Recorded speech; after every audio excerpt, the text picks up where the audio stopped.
Price allot. கலந்து கொண்ட அனைவருக்கும் நன்றி. ஜூம் மீட்டிங் மூலமாக அநேகர் கலந்து கொண்டிருக்கீங்க. எல்லாரும் உங்கள ஆசீர்வதிப்பாராக. இன்றைக்கு நாம எடுத்துக்கொண்ட தலைப்பு, உலகத்திலே பிரச்சனை, ஆனால் கிறிஸ்துவுக்குள்ளாக சமாதானம். இதுதான் நமக்கு பார்க்க ஒரு காரியமாக இருக்கிறது. உலகத்தில பிரச்சனை எல்லாருமே சந்திக்கிறாங்க. உலகத்திற்கு ஒரு பிரச்சனை வரும்பொழுது, உதாரணத்துக்கு எலியா இருந்த காலத்தில பஞ்சம் ஏற்பட்டது. ஆண்டவர் தான் அந்த பஞ்சத்தை அனுமதித்தார். அனுமதித்தபோது எலியாவும் கூட தான் கஷ்டப்பட்டான். மத்த பேரும் கஷ்டப்பட்டாங்க. ஆனால் அவன் தேவனுக்குள்ளாக சமாதானமாக இருந்தான். தேவன் அவனை அந்த பஞ்சத்துக்குள்ளாகவும் எப்படி சர்வைவ் ஆகுறதுன்றது வழிநடத்தினார். அதில அவர் சமாதானத்துக்குள்ள, ஆனா கடினமான பாதை அவருக்கும் தான். அவர் பல தனிமையான இடத்துல அமர வேண்டியதாக இருந்தது. காகத்தைக்கு சாப்பாடு கொண்டு வரதுக்கு வெயிட் பண்ணுவதா இருந்தது. அதுக்கப்புறம் அங்க தண்ணி தீர்ந்து போச்சுன்னா, பல மைல் தூரம் கடந்து போய் சாரிபாத் ஊருக்கு நடக்க வேண்டியதா இருந்தது. அப்படி பார்க்கும்போது அந்த அம்மா கூட கொஞ்சம் கிளாஷ் ஆயிடுச்சு. அந்த அம்மாவோட குழந்தை செத்து போகுது. நீங்க வந்ததால தானே அப்படின்னு அந்த அம்மா சொல்றாங்க. ஸோ அவரும் கூட அந்த பாதையில கடினமா தான் கடந்து போனார். அத நம்ம நம்ம அத நம்ம புரிந்து கொள்ள வேண்டும். அதனால நமக்கு trouble in the world, but we have peace in Christ. அதுதான் நம்ம பார்க்க போறோம். ஸோ அப்படி இருக்கும்பொழுது, how to be an overcomer. நான் இதை ஜெயம் எடுக்கிறவனாக இந்த சூழ்நிலையிலே வாழ்வது எப்படி என்கிறது, ஒரு பிராக்டிகலான ஒரு கிறிஸ்துவ வாழ்க்கைய வாழ்வது எப்படி என்பதை நாம இன்னைக்கு பார்க்க போகிறோம். அத நான் கொஞ்சம் ஷேர் பண்றேன். அது உங்களுக்கு பிரயோஜனமா இருக்கும்னு நினைக்கிறேன். ஸ்க்ரீன் கொஞ்சம் ஷேர் பண்றேன். ஸோ தலைப்பு பார்க்கும்பொழுது, அம் ஜெயிப்பவராக, ஜெயம் எடுப்பவராக இருப்பது எப்படி?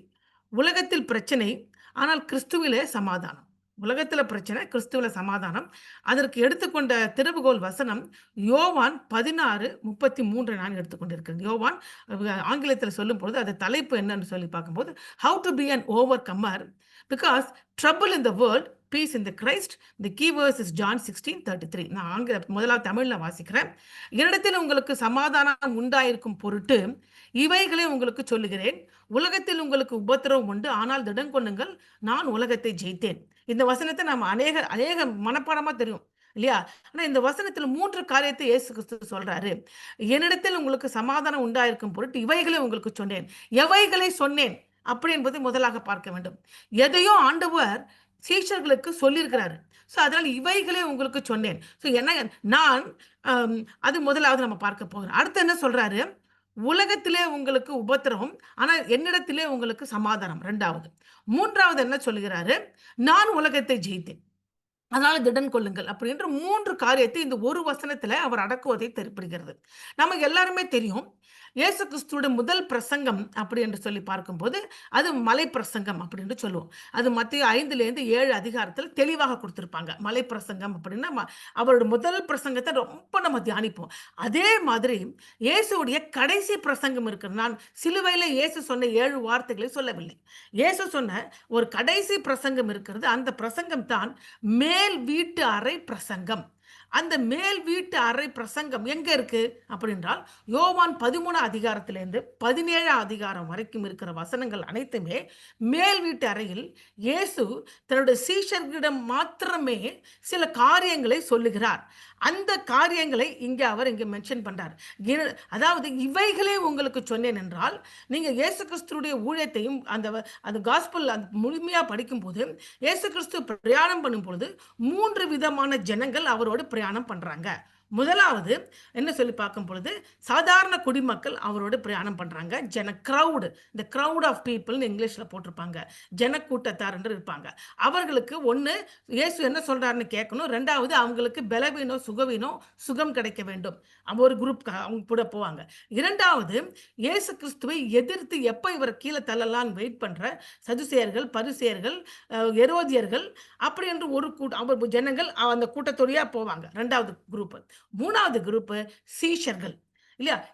இந்த சீஷர்கள்ல ஆண் சீஷர்கள் உண்டு, பெண் சீஷர்கள் அநேகர் உண்டு. அந்த பெண் சீஷர்கள் அவருக்கு தேவைகளை சந்திக்கும்படியாக சமைச்சு கொடுப்பாங்க.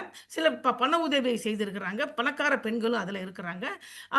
இடத்துல அவங்கள ஆயத்தப்படுத்துறாங்க. இதெல்லாம் இயேசு கிறிஸ்துவோட ஊழியத்துல பார்க்கும்போது இந்த ஜனங்கள் அவரோட கடந்து போய்க்கிட்டே இருப்பாங்க. ஆனால் இந்த மேல் வீட்டு அறை பிரசங்கத்துல அவர் கூட இருந்தது 12 சீஷர்கள் மாத்திரமே.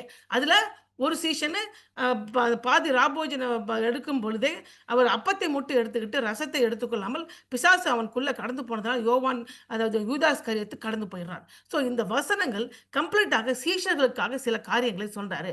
அப்போ நாமெல்லாம் இன்றைக்கு இயேசுவுடைய சீஷர்களாக, அவருடைய விசுவாசிகளாக இந்த உலகத்தில் வாழ்ந்துகிட்டு இருக்கிறோம். அப்படிப்பட்ட நமக்கு இந்த உலகத்திலே சமாதானம் வேண்டும், கிறிஸ்துவுக்குள்ளாக சமாதானம் வேண்டும். அப்பொழுதுதான் நான் உலகத்தை ஜெயிக்க முடியும் என்றால், இயேசு அந்த மேல் வீட்டு அறையில் என்ன பிரசங்கத்தை கொடுத்தாரு, என்ன விதமான உபதேசத்தை கொடுத்தாரு என்பதை முதலாவது தெரிந்து கொள்ள வேண்டும். ஸோ முதல் பகுதி நான் அதுதான் கடந்து போக போறேன். ஸோ அப்போ இன்றைய தலைப்பு என்ன என்று சொல்லி பார்த்தோம் நம்ம இன்னைக்கு, அதாவது ஜெயிப்பவராக, ஜெயம் எடுப்பவராக இருப்பது எப்படி? யோவான் 6:33. உலகத்தில் பிரச்சனை, கிறிஸ்துவுக்குள் சமாதானம். இந்த தலைப்பை 3ஆக பிரிக்கிறோம். இயேசு தம் சீஷர்களுக்கு சொன்ன இறுதி வார்த்தைகள் என்ன? மேல் வீட்டறையில் இயேசு தம் சீஷர்கள் சொன்ன இறுதி வார்த்தைகள், ஏன்னா அவர் தெளிவா சொல்லிட்டார், இவைகளை உங்களுக்கு சொன்னேன் அப்படின்னு சொல்லிட்டார். இவைகளை சொன்னாரு மேல் வீட்டறையில் இயேசு கிறிஸ்து. யோவான் 13 அதிகாரத்திலிருந்து 17 அதிகாரம் சிலவற்றை சொன்னார். அதை முதல்ல பார்க்க போகிறோம்.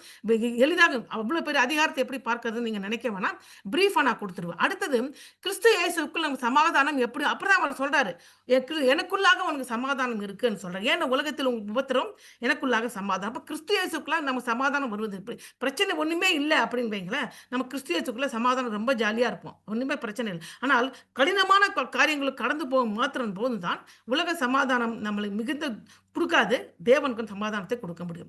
இறுதியாகத்தான் ஜெயம் எடுப்பவராக இருப்பது எப்படி என்பதை பார்க்க போகிறோம். இன்றைய தலைப்பு how to be an overcomer, John 6:33.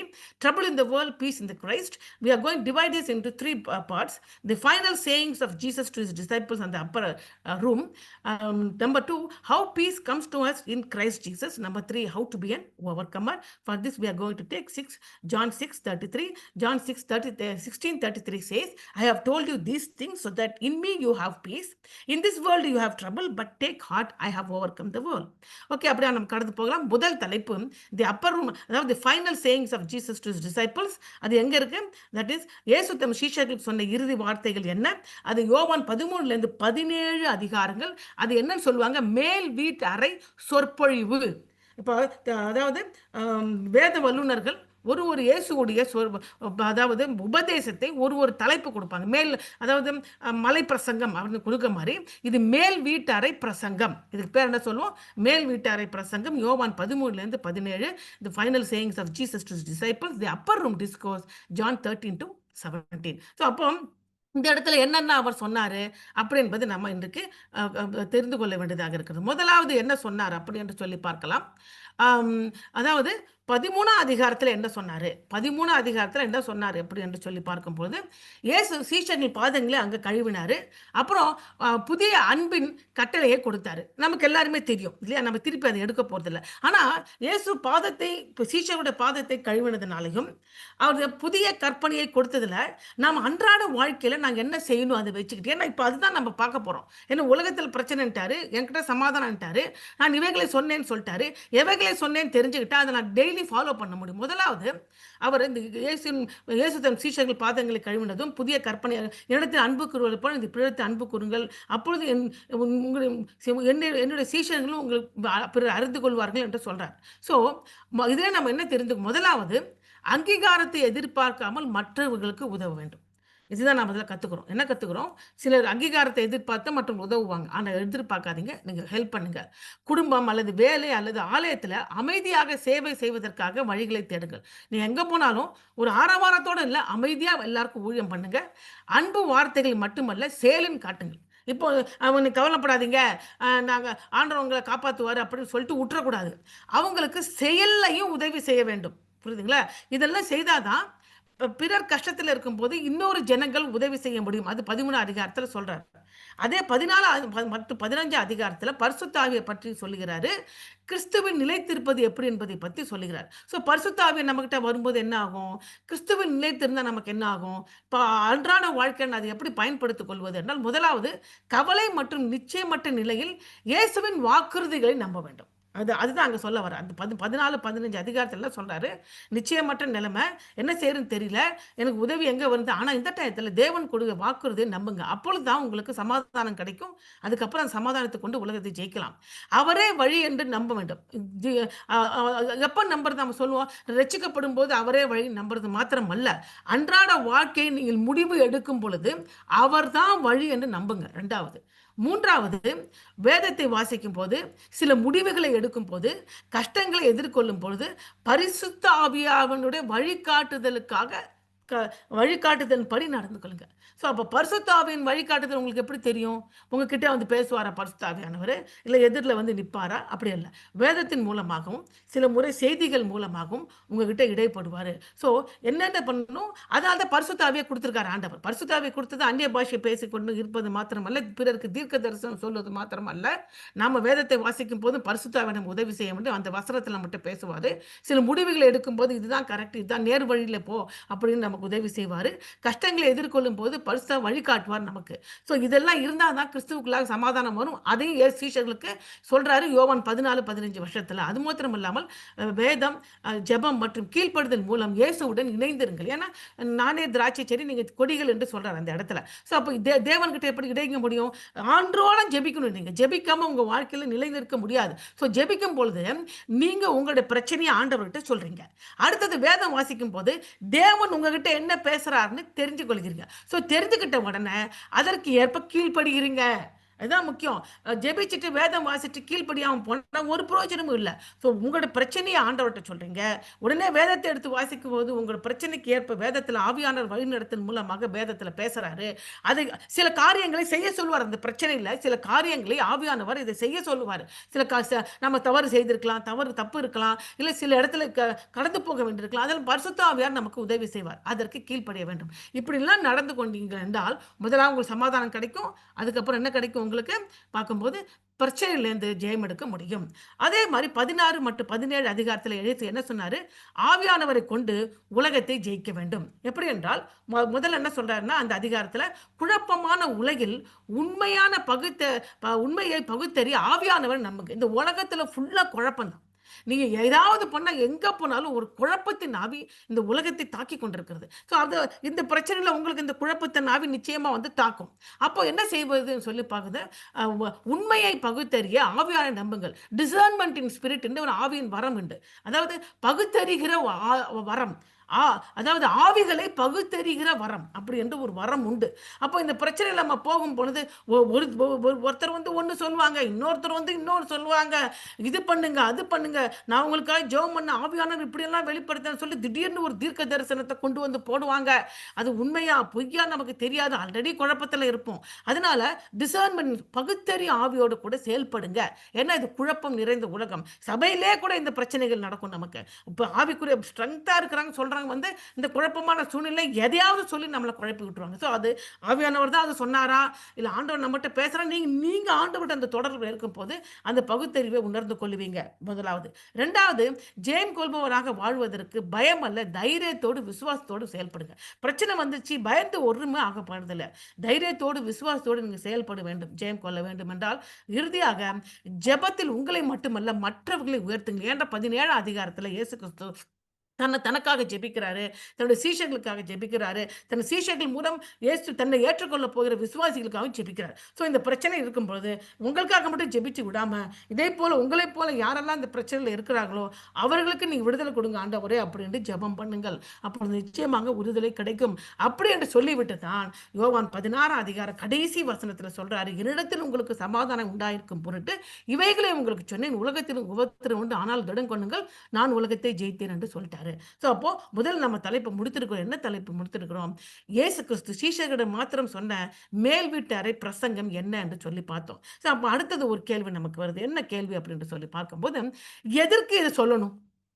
எதற்கு அவங்ககிட்ட சீஷர்கள் மட்டும் இது கிட்ட உட்காந்து இவ்ளோ பெரிய 13லேருந்து 17 எவ்ளோ பெரிய அதிகாரம். ஏன் சீஷர்கள் எல்லார்ட்டயும் சொல்ல வேண்டியது தானே?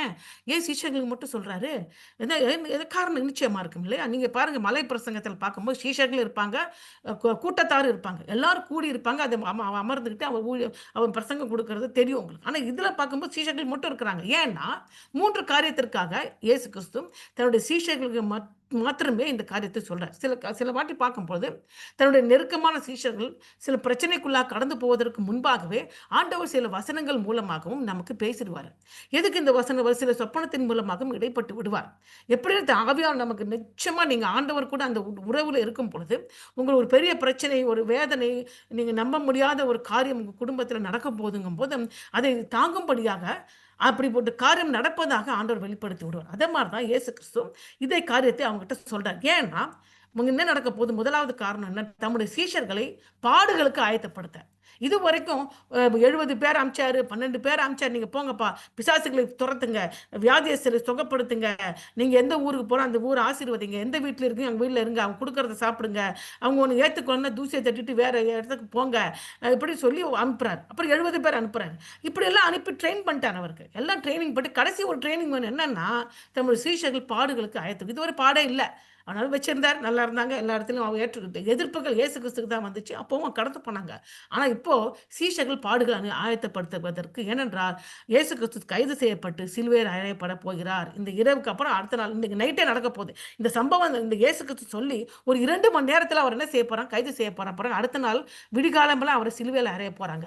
ஸோ மிகப்பெரிய பிரச்சனை வரப்போது.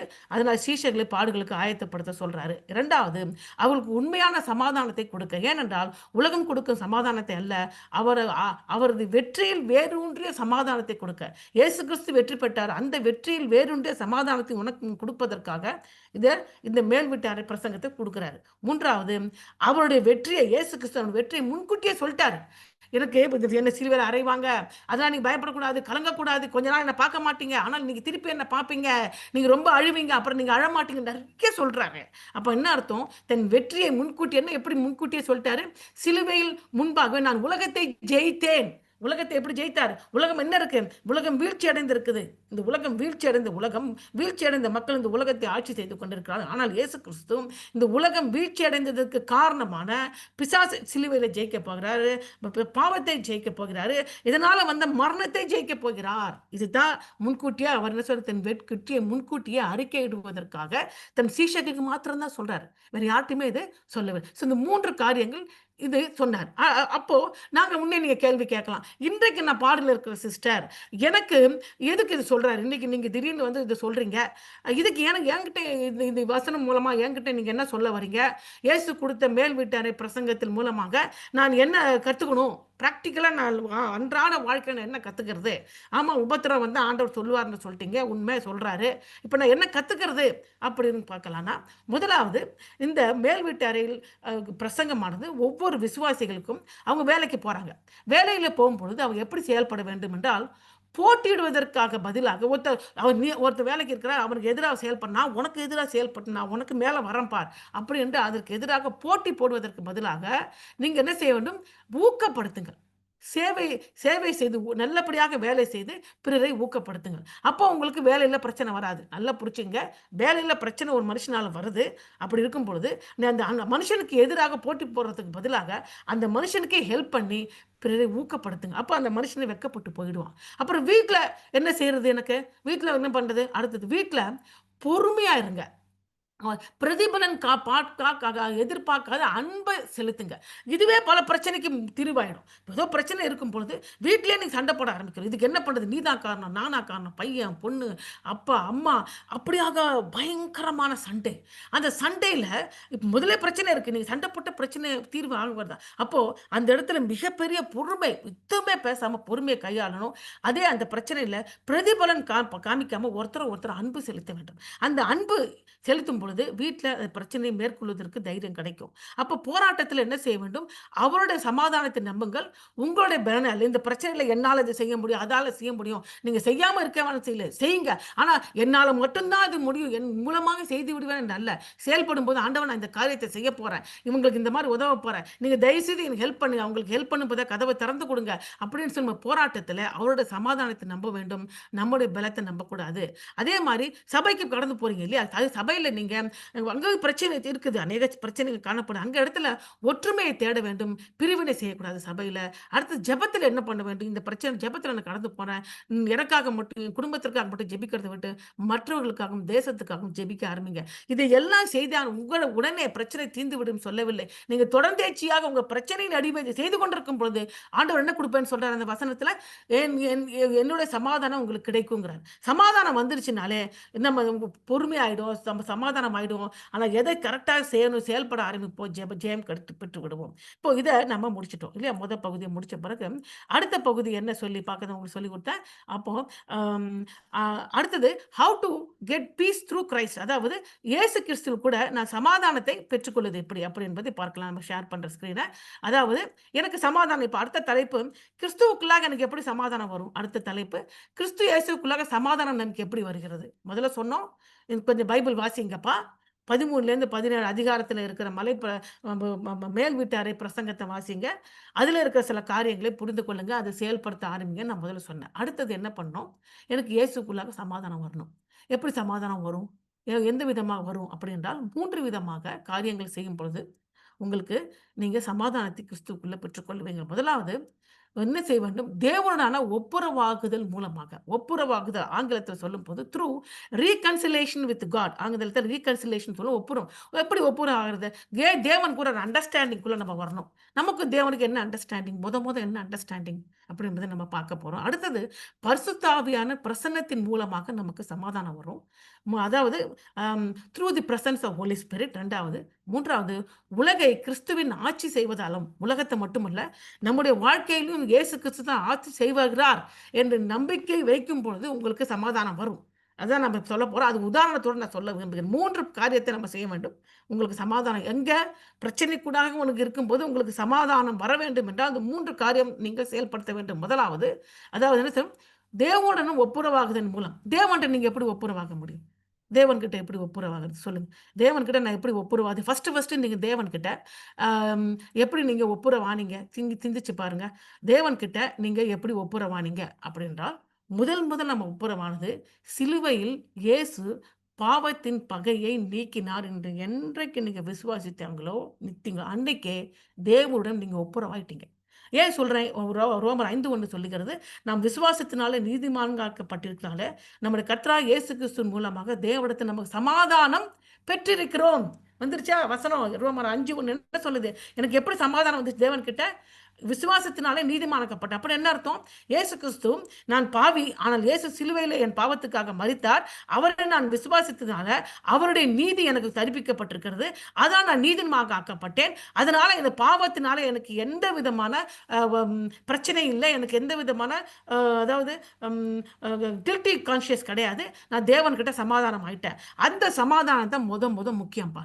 அந்த சமாதானம் இப்போ நீங்க சொல்லலாம், நான் ரட்சிக்கப்பட்டேனே, எனக்கு அப்பவே ஆயிடுச்சு அந்த இல்ல. இப்போ நாள் ஒன்றுக்கு அந்த ஒப்புரவாகுதல ஆண்டவர் நம்மகிட்ட எதிர்பார்க்கிறாரு. இப்போ அதான் சொன்னேன், 1 அதிகாரத்தில பார்க்கும்போது, இயேசு கிறிஸ்துவோட ரத்தம் சகல பாவத்தையும் சுத்திகரிக்க வல்லமையுள்ளதா இருக்கு. அதனால் நம் பாவம் இல்லை என்று சொல்ல முடியாது. நம் பாவத்தை அனுதினம் அவர்ட்ட அறிக்கையிடுங்க. அறியாமலும், தெரிந்தும், தெரியாமலும், சிந்தனையில, செயல்ல, கிரியையில பாவம் செய்திருக்கலாம். அதனால முதலாவது தேவனோட ஒப்புரவாகுங்க.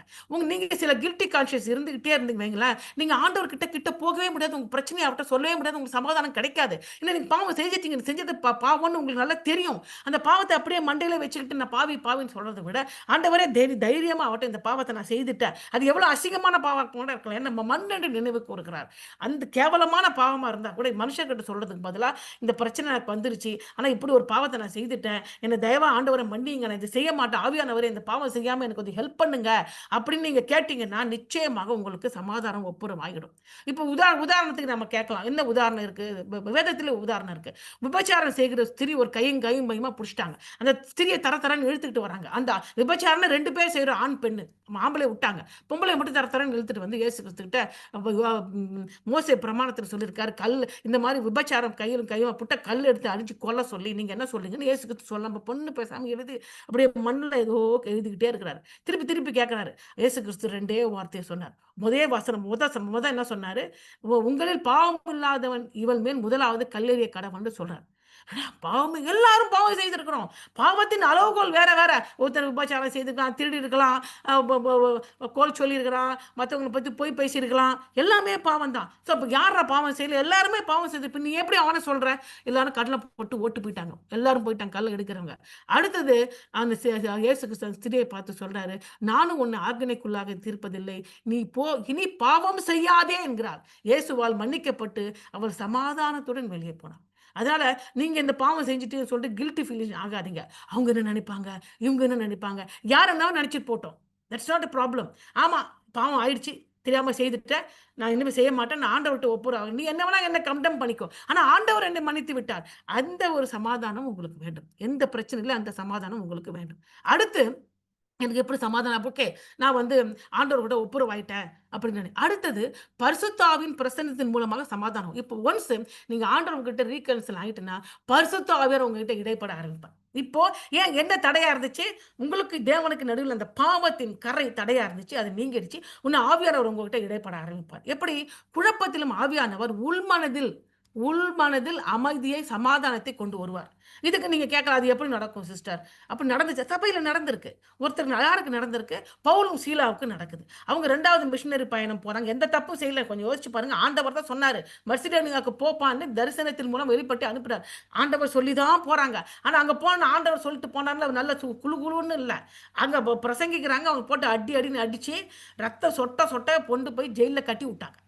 பாருங்க, ஆண்டவர் சொல்லி தான் போனாரு. அப்ப சொல்லுவாங்க சில பேரு, ஆண்டவர் சித்தம் இல்லாம வந்துட்டீங்க, ஆண்டவர் உங்களுக்கு மேல விருப்பம் இல்ல, நீங்க ஏதோ தப்பு செய்துட்டீங்க, உங்க ஊழியமே கிடையாது, இப்படின்னு என்னென்னமோ நான் 1000 பேர் சொல்லுவாங்க. அதெல்லாம் கண்டுக்க கூடாது. ஏன்னா எனக்கு தெரியும், ஆண்டவர் சொல்லி தான் நான் போனேன். ஆண்டவர் சொல்லி போன இடத்துல எனக்கு பிரச்சனை வந்துச்சுன்னா அது ஆண்டவர் தான் தீர்க்க முடியும். யாரால முடியும்? அவர் தான். அவர் சொல்லி தான் நான் போனேன். அதுல அந்த ஒரு சமாதானம் அந்த ஒரு யாருக்கு இருக்கு? பவுலும் சீலாவுக்கு இருக்கு. அடிச்சு போட்டா கூட நைட்டு டயத்துல அவங்க பாட்டு பாடுறாங்களாம். பாட்டு பாட முடியுமா? அப்போஸ்தலர் 16ஆம் அதிகாரம் 25ஆம் வசனம் இப்படி சொல்லி, நடுராத்திரியிலே பவுலும் சீலாவும் ஜெபம் பண்ணி, நல்லா யோசிச்சு பாருங்க, ஜெபம் பண்ணி தேவனை துதித்து பாடினார்கள். இங்க ஜெபம் வருது பாருங்க. ஜெபம் பண்ணி தேவனை துதித்து பாடினார்கள். காவலில் வைக்கப்பட்டவர்கள் அதை கேட்டு கொண்டிருந்தார்கள். என்ன ஜெபிச்சிருப்பாங்க? கொஞ்சம் யோசிச்சு பாருங்க. கொஞ்சம் யோசிச்சு திங்க் பண்ணி பாருங்களேன். இப்ப கட்டியிருக்காங்க. நாளைக்கு தான் தீர்ப்பு சொல்ல போறாங்க. என்ன பண்ண போறாங்க தெரியும். இன்னைக்கு போட்டு அடி அடின்னு அடிச்சு நாளைக்கு காலம்பற இவங்களுக்கு என்ன பண்றது? தீர்ப்பு சொல்றதுக்கு ரெடியா இருக்காங்க. உடம்புல ரத்தம் கொட்டுது, வலிக்குது, தாங்க முடியல. அந்த டயத்துல ஜெபிச்சாங்க. என்ன ஜெபிச்சிருப்பாங்க? நான் நான் நான் நினைச்சுக்கிறேன். அங்க எதுவும் குடுக்கல. நானா நினைச்சுக்கிறேன். ஏன்னா என்னப்பா பவுல் சொல்லியப்பா, நான் பாட்டு எங்க போறதுன்னு தெரியாம ஏசியாவுக்கு போலாமா, ஏசியா மைனர் இருப்பேன், அப்படி இப்படி போயிட்டு எல்லா வசனம் அடிச்சுட்டு நான் தூங்கிட்டு இருந்த ஒரு மெர்சிடியா மனுஷனை கூப்பிட்டேன். நீங்க எங்க ஊருக்கு வாங்க, எங்க ஹெல்ப் பண்ணுங்கன்னு ஒரு பிரசன் காமிச்சிங்க. நான் அதை பார்த்து தான் கட கட கட கடன்னு பிரயாணப்பட்டு மெர்சிடியா எனக்கு வந்துட்டேன். அதனால எனக்கு தெரியாது, நீங்க சொன்ன இடத்துக்கு நான் வந்துட்டேன். உங்க ஊழியத்துக்கு தான் செய்ய இங்க இருக்கிறேன். நம்ம உங்களோட சித்தத்தை செய்து முடிக்கணும்னா என்ன இந்த ஜெயில இருந்து எடுத்துருங்க, என்ன சீலாவை எடுத்துருங்க, நீங்க எடுப்பீங்க நம்பிக்கை இருக்குன்னு முதல்ல ஜெபிச்சு பிறகு ஒரு சமாதானம் வந்துருச்சு. ஆவியானவர் சமாதானத்தை கொடுத்தார். உடனே அவர் துதித்து பாடுறார். இது தான்ப்பா நம்ம வாழ்க்கை நடக்கணும். அப்போ உண்மையாக நான் இன்னைக்கு சொல்றேன், சாட்சியாக சொல்றேன். நீங்க ஒரு பிரச்சனைக்குள்ள கடந்து போறீங்க. உங்க பாவத்தை அறிக்கையிட்டு அறிந்து அறியாம செய்த பாவத்தை சொல்லி ஆண்டவர் கூட ரீகன்சல் ஆன பிறகு உங்களுக்கு அந்த சூழ்நிலையில நீங்க இந்த பிரச்சனை ஆண்டவரே அப்படின்னு சொல்லி நல்ல மனம் உகந்து ஜெபிக்கும்போது நிச்சயமா ஒரு பாட்டு கொடுப்பார். நிஜமாக அந்த பாட்டு நீங்க எப்பயோ கேட்டிருப்பீங்க. அன்னைக்கடி அந்த பாட்டு பாடியிருப்பீங்க. ஆனா அந்த சூழ்நிலையில டக்குன்னு ஆவியானவர் அந்த பாட்ட குடுப்பார். உடனே நீங்க ஏதோ குடுக்குறான்னு நெனைக்காதீங்க. உடனடியாக அந்த பாட்டு என்னன்னு கண்டுபிடிச்சு, நல்லா பாடி துதிங்க. அழுதாவது ஜெபம் பண்ணுங்க. பாடுங்க, அழுங்க. கத்தி கத்தி கதறு அழுங்க, பாடுங்க, பாடுங்க, பாடுங்க, துதிங்க. உண்மையில சொல்றேன், நான் சாட்சியாக சொல்றேன். பல நேரத்தில இப்படிப்பட்ட பாடல்கள் பாடுவது உண்டு. அப்படி வந்து அப்புறம் வேதத்தில அந்த பாட்டு என்ன இருக்குன்னு சொல்லிட்டு அத கொஞ்சம் பாருங்க. அப்படி பாடும்பொழுது ஒரு சமாதானம் வரும். அதுதான் பிலிப்பியர் 4 அதிகாரம் 6, 7 வசனத்தில சொல்றாரு. நீங்கள் ஒன்றுக்கும் கவலைப்படாமல் எந்த சூழ்நிலையும் உங்க விண்ணப்பங்களை ஸ்தோத்திரத்தோட ஜெபத்தினாலும் வேண்டுதனாலும் தேவனுக்கு தெரியப்படுத்துங்க. அப்பொழுது எல்லா புத்திக்கும் மேலா தேவ சமாதானம் இருதயங்களும் சிந்தனைகளும் கிறிஸ்து இயேசுவுக்குள்ளாக காத்துக்கொள்ளும். அதான் சொன்னேன். எனக்குள்ளாக சமாதானம் வரும் சொன்னாரு. அவர் முதல்ல ஜெபம் பண்ணாரு. பாருங்க, ஜெபம் பண்ணி தேவனை துதித்து பாருங்க. முதல்ல ஜெபம் பண்ணி துதித்து பாருங்க. ஜெபம் பண்ண உடனே கிறிஸ்து இயேசுக்குள்ளாக ஆவியானவர் சமாதானத்தை குடுத்துட்டாரு. உடனே துதித்து பாடுறாங்க. அவங்க பாடுறது எல்லாருமே கேட்கறாங்க. என்ன ஆச்சு? ஆண்டவர் பூமி அதிர்ச்சியை குடுத்தாரு. கட கட கடன்னு அவங்க கட்டியிருந்த அந்த விலங்குகள் கீழ விழுந்துச்சு. அந்த சங்கிலிலாம் கீழ விழுந்துச்சு. ஐயோ! அப்படின்னு அந்த ஜெயிலர் ஓடி வந்து என்ன பண்ணி ஓடி போயிட்டாங்களா? இல்ல ஓடி போலப்பா, நீ தற்கொலை பண்ணிக்காத. ஏன்னா அந்த காலத்துல ஜெயிலர் காவல்ல இருக்கிறவங்க தப்பிச்சு போயிட்டாங்கன்னா ஜெயிலரை அந்த ரோம ஆட்சி கொன்னுடும். பயங்கரமா கொலை செய்வாங்க, சித்திரவதை பண்ணி கொலை பண்ணிடுவாங்க. அதனால ஐயோ ரோம ஆட்சி என்ன கொலை செய்யறதுக்கு பதிலாக நானே செத்து போயிடுறேன், அவன் தற்கொலை பண்ணிக்க ரெடி ஆகிட்டான். கொஞ்சம் நேரம் அவன் செத்து போயிட்டு இருப்பான். இல்லப்பா சாகாதப்பா, நான் அங்கே தான் இருக்கோப்பா, தப்பிக்கலப்பா அப்படின்னா, இப்படி இருக்கீங்களே, இப்படி பாட்டு பாடுறீங்களே, இந்த பிரச்சனை இல்லை, நீ யாருப்பா அப்படின்னு அவர் சொல்லும்போது அவனும் அவன் குடும்பத்தாரும் அவனுக்கு உதவி செய்றாங்க. அன்னைக்கே ரட்சிக்கப்பட்டு ஞானஸ்நானம் எடுக்கிறார்கள். ஹல்லேலூயா. அப்ப கொஞ்சம் யோசிச்சு பாருங்க. பரிசுத்த ஆவியானவரின் பிரசன்னத்தின் மூலமாக நிச்சயமாக சமாதானம், விடுதலை உங்களுக்கு கிடைக்கும். ஆனா இந்த காரியத்தை நீங்க செய்யும் பொழுது ஆண்டவர் உங்களுக்கு உதவி செய்ய வல்லவரா இருக்கிறார். அடுத்து நான் என்ன சொன்னேன் உங்களுக்கு அப்படின்னு சொல்லி பார்க்கும்போது, அம் அதாவது அடுத்த 3வது எப்படி சமாதானம் கிடைக்கும் அப்படின்னா, எனக்கு இந்த பிரச்சனை வந்துச்சு. கரெக்ட்டா? ஆமா. ரொம்ப பெருசா பிரச்சனை. வியாதி வந்துச்சு, பிரச்சனை, காசு இல்ல. ஆனா இது ஆண்டவர் தெரியுமா? தெரியாதா? தெரியும். அவர் நினைச்சிருந்தா அது வராம தடுத்திருக்கலாமா? கூடாதா? கூடாது. ஆனா என்ன சொன்னார்? இது எனக்கு அனுமதிச்சாரு. அப்போ என்னுடைய பிரச்சனை மேல அவர் ஆட்சி செய்துகிட்டு இருக்கிறாரு. என்னால ஒண்ணும் பண்ண முடியாது. அவர் என் பிரச்சனை மேல ஆளுகையில இருக்கிறாரு. என் வாழ்க்கைய அவர் தான் ஆட்சி பண்ணிட்டு இருக்காரு. ஏன்னா அவர் தான் எனக்கு ராஜா. நான் தேவனோட ராஜ்யத்துக்குள்ள, ஆவிக்குரிய ராஜ்யத்துக்குள்ள பிரவேசிச்சுட்டேன். அவர் தான் என்ன ஆட்சி பண்ணிட்டு இருக்கிறாரு. இந்த உலகத்தையும் அவர் கையில தான் ஆட்சி பண்ணிட்டு. இப்போ இந்த வீழ்ச்சி அடைந்த உலகமா இருக்கலாம். ஆனால் முழுமையான கண்ட்ரோல் அவர் கையில தான் இருக்குங்கிற ஒரு எண்ணம் மண்டையில நீங்க கொண்டு வரணும். அப்படி ஏன்னா, நம்மளால ஏதாவது ஒரு பிரச்சனைக்கு ஜெபிக்க முடியும், செயல்படுத்த முடியும். ஆனா, அந்த பிரச்சனை முழுமையா எடுத்து நமக்கு தீர்வு கொடுக்க முடியாது. ஆண்டவரால தான் முடியும். அவர் ஆட்சி செய்ற தேவன் மனுஷரை கொண்டோ, யார கொண்டோ அங்க அவர் செயல்பட முடியும். அப்ப ஆட்சி யார்? அவர் கையில தான் இருக்கு. அப்ப இதுக்கு என்ன உதாரணம் கேட்பான். அப்போ கிறிஸ்து அனைவரையும் ஆட்சி செய்கிறார் என்பதை அறிந்து கொள்ள வேண்டுங்க. சும்மா சொல்றதில்ல. உள் மனசுல வாங்குங்க அந்த பிரச்சனைய. இத எப்படி வாங்குவீங்க? உம்மை உறுதியா பற்றிக்கொண்ட மனதை உடையவன் உம்மையே நம்பி இருக்கிறபடியால், நீ அவனை பூர்ண சமாதானத்தோடு காத்துக்கொள். உண்மையே நம்பி இருக்கிறோன்னு எப்படி உண்மையா நம்புறது? உண்மையே நம்புறதுன்னா, நீங்க இத அலோவ் பண்ணீங்க. இதுக்கு மேல நீங்க ஆட்சி செய்றீங்க. ஆனா உண்மையா நான் நம்புறேன். அப்படி இதுக்கு என்ன உதாரணம்? இயேசு புயல்ல என்ன பண்ணாரு? அமைதியா குஷன் வச்சு, தலகாணி வச்சு படுத்துட்டு இருந்தார். இயேசு புயல் அடிக்குது கப்பல்ல. சீஷர்கள்லாம் உட்கார்ந்திருக்காங்க. இவர் குஷன்ல அவருக்கு தெரியாதா? நல்லா படுத்திருக்கிறாங்க. அப்போ மார்க் 4 அதிகாரத்தில் காணப்படுகிறது. பலத்த சுழற்காற்று உண்டாகி படகு நிரம்பத்தக்கதாக அலைகள் அதிர்ந்து மோதிற்று. பிரச்சனையில பார்க்கும்போது இவ்வளவுதான் முழுகி போயிட்டான்ப்பா. ஃபினிஷ்டு. இனிமே எனக்கு வழியே இல்லங்கிற அளவுக்கு பிரச்சனை.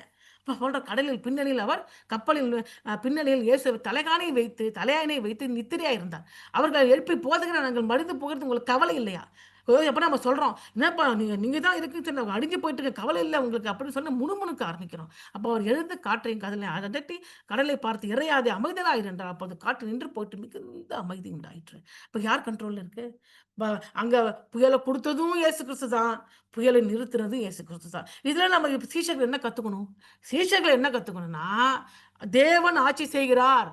இயேசுவாகிய நான் உங்கள் வாழ்க்கையில இன்னும் அதிகாரம் செலுத்துவேன். அப்படி என்பதை சீஷர்கள் புரிந்து கொள்ள வேண்டும் என்பதற்காகவே இந்த புயல குடுத்தாரு. அவர் அவர்கள் நோக்கி, "ஏன் இப்படி பயப்பட்டு, ஏன் உங்களுக்கு விசுவாசம் இல்லாமல் போயிற்று?" அப்படிங்கிறார். ஸோ, எப்போ நமக்கு விசுவாசம் குறையுதுன்னா, நம்ம இயேசு கிறிஸ்து இந்த பிரச்சனையை ஆளுகை செய்கிறார் என்பது எண்ணத்திலிருந்து நீங்க வெளியில வரும் பொழுது, உங்களுக்கு விசுவாசம் இல்லாமல் போகும். கடுகளவு விசுவாசம் இருந்தால், இந்த பெரிய மலையை சமுத்திரத்தை தள்ளுண்டு போ என்று சொன்னா, அது உங்களுக்கு கீழ்ப்படியும் என்று இயேசு கிறிஸ்து சொல்றார். ஸோ அடுத்தது சமாதானத்தை பெற்றுக்கொண்டோம். 3 காரியத்தின் மூலமாக நான் சமாதானத்தை பெற்றுக்கொண்டேன். அடுத்தது காரியம் 3வது காரியம் இப்பதான். நான் முதல்ல மலை சாரி மேல் வீட்டாரை பிரசங்கத்த படிச்சேன். அது செயல்படுத்த போறேன். நான் வாழ்க்கையில கடைபிடிக்க போறேன். 2வது பிரச்சனையில பரிசுத்த ஆவியானவர் துணைய நாடிட்டேன். இப்போ தான் எனக்கு ஜெயம் கிடைக்கும். இப்ப என்ன கிடைக்கும் எனக்கு? ஜெயம் கிடைக்கும். அத நான் ஷேர் பண்றேன். அந்த ஜெயம் கிடைக்க நான் என்ன செய்ய வேண்டும் அப்படி என்றால், ஜெயிப்பவராக, ஜெயம் எடுப்பவராக இருப்பது எப்படி? அப்படி என்றால், முதலாவது யோவான் 16:33 என்ன சொன்னுச்சு?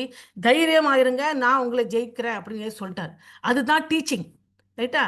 அந்த வெற்றி வெளிப்படுத்தல் 2 மற்றும் 3 அதிகாரத்தில் 7 சபைகளுக்கான அனைத்து வாக்குத்தத்தங்களுக்கும் அடித்தளம் ஆயிற்று. அப்ப நீங்க கேட்கலாம், நான் ஏன் 7 சபைக்கு போறேன் அப்படின்னு. நீங்க 7 சபைகள் யோவான் என்கிற சீஷன் 7 சபைக்கு எழுதுறாரு. முதலாக அ யம் இயேசு கிறிஸ்துக்கு அப்ப சீஷர்கள் ஊழியம் பண்றாங்க. அந்த ஊழியத்தின் மூலமாக யோவானுடைய ஊழியத்தின் மூலமாக கட்டி எழுப்பப்பட்ட 7 சபைகள் இருக்கு. அது முதல் நூற்றாண்டு சபைகள். முதல் நூற்றாண்டு சபைகள் 7 சபைகள். அது எப்படி இருந்துச்சு? அது எந்த ஊர்ல இருந்துச்சு? அந்த மக்களுக்கு என்ன பிரச்சனை? அங்க பிரச்சனையினால மக்கள் எப்படி கஷ்டப்பட்டாங்க? அந்த பிரச்சனைக்கு நடுவிலே சில ஜனங்கள் சபையில ஜெயம் எடுத்துட்டாங்க.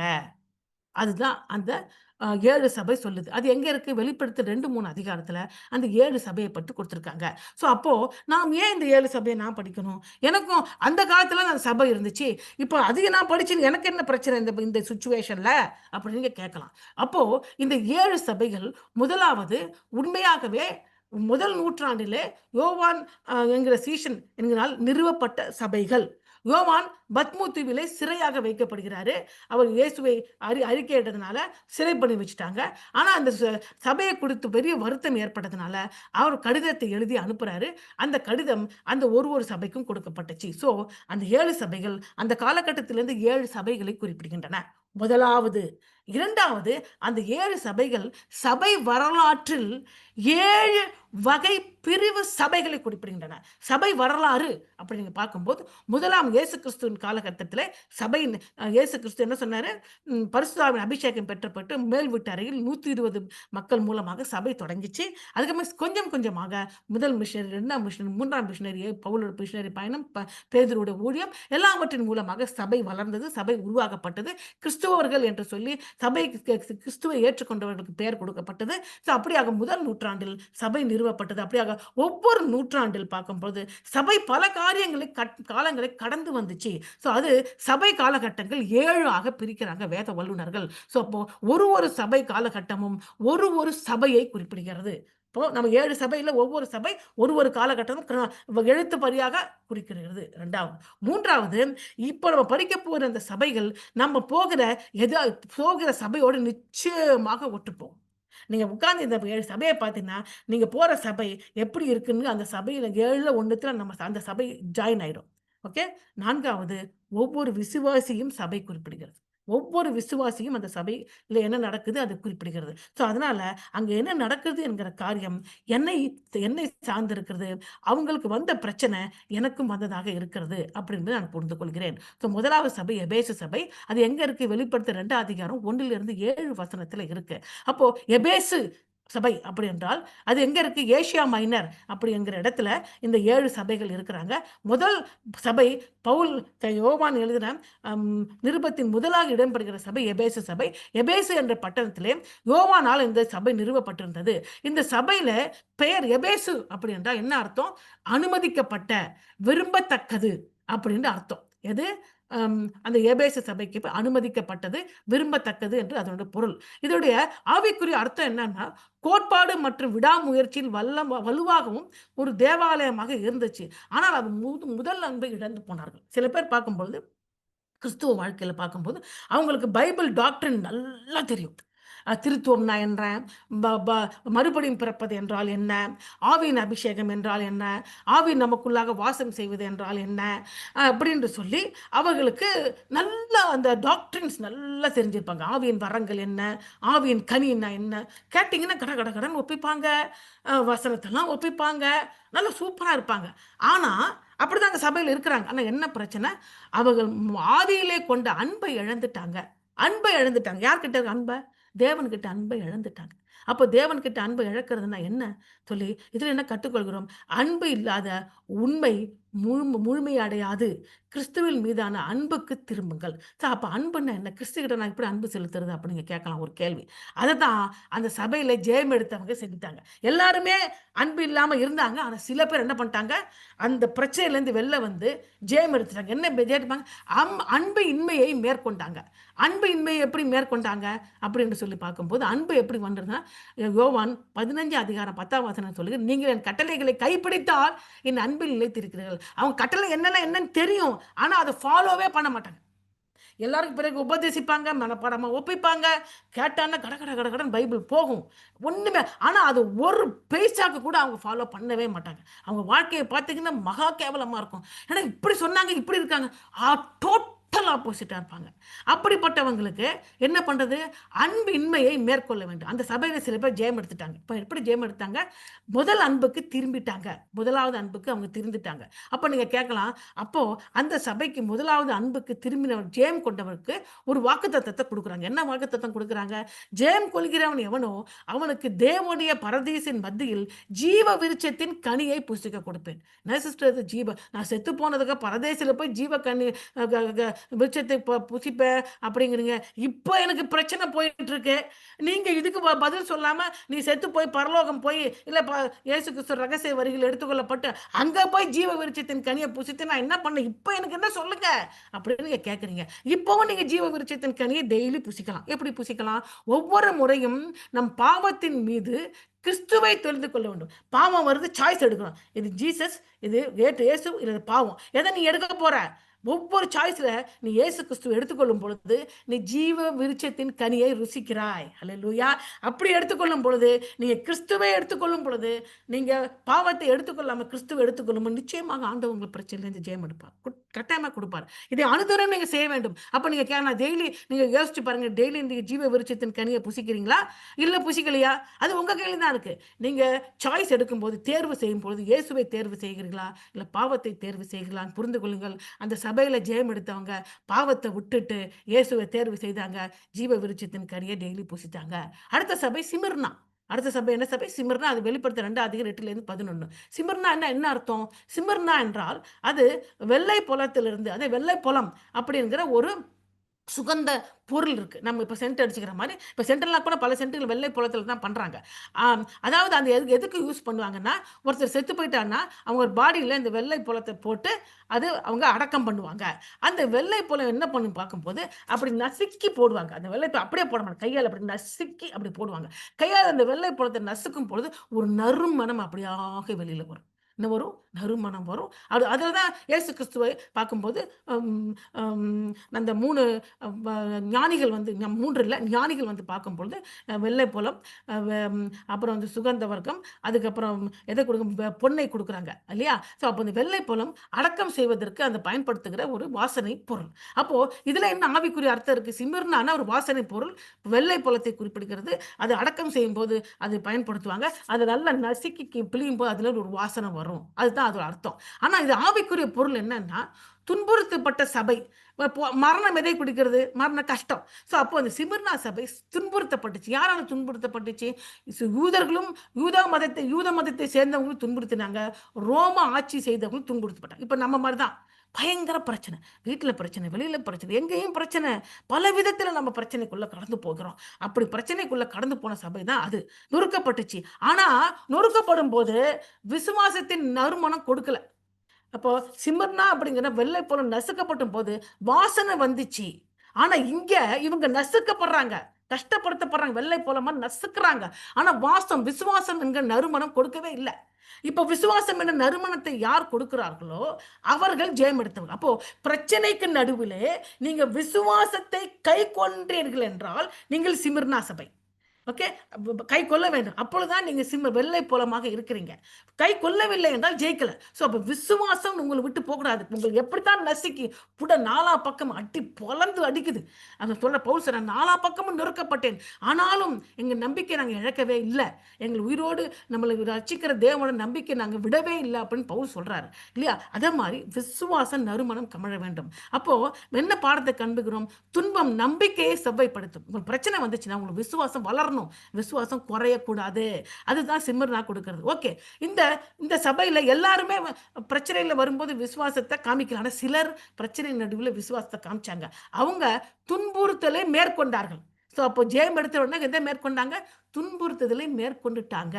அப்போ எப்படிப்பா ஜெயிப்பது நீங்க கேட்கலாம். ஜெயிப்பது எப்படின்னா, துன்பத்தில் நித்திய ஜீவன் பாதுகாப்பானது என்பதை அறிவதால் அமைதி கிடைக்கும். நீங்க என்னடாப்பா நீங்க சொல்றீங்க, துன்பத்தில் நித்திய ஜீவன பத்தி நீங்க சொல்றீங்களே அப்படின்னு.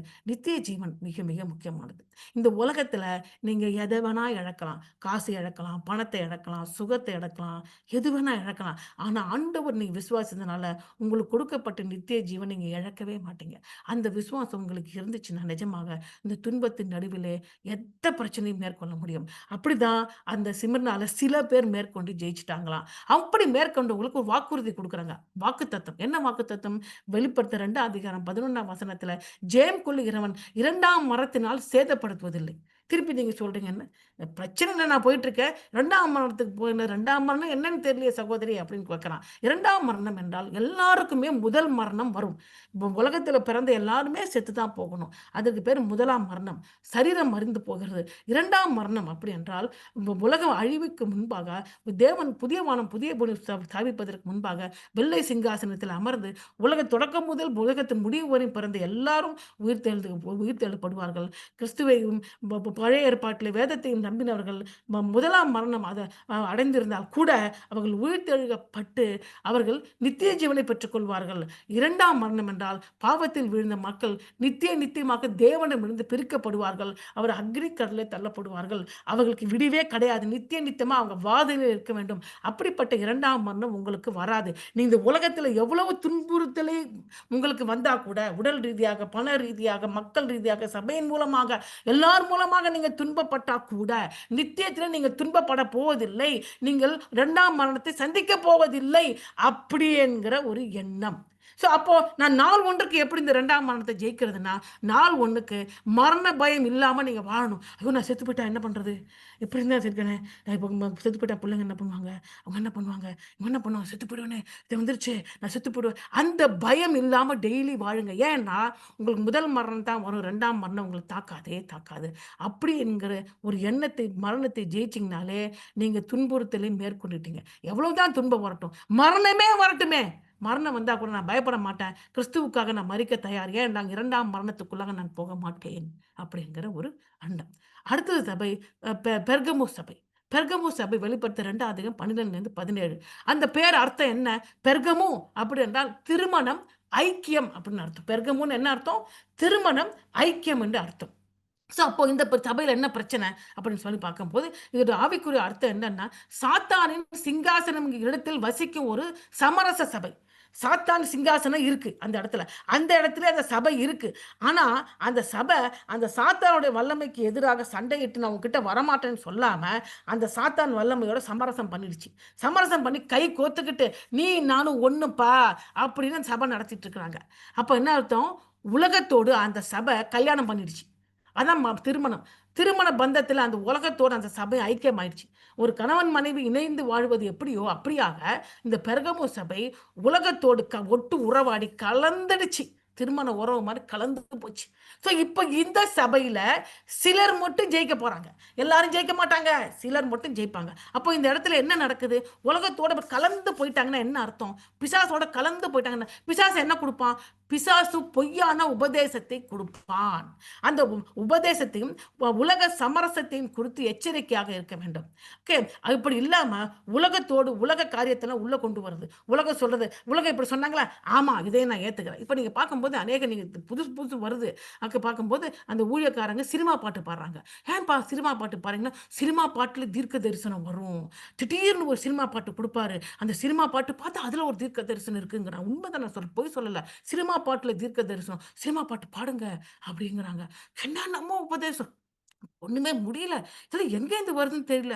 எதையோ கொடுக்குறாங்க, எதையோ இதை படிங்க, அதை படிங்க, அவங்க வீடியோ பாருங்க, இவங்க புக்கை பாருங்க, பைபிளை படிக்கிறத சொல்லி விட்டுட்டு மிச்சம் எது வேணா செய்ய உலகத்தோடு ஒத்து போகுது. அப்படிப்பட்ட சிங்காசனம் இருக்க சபையில சிலர் உலகத்தோட ஐக்கியமாயிட்டாங்க.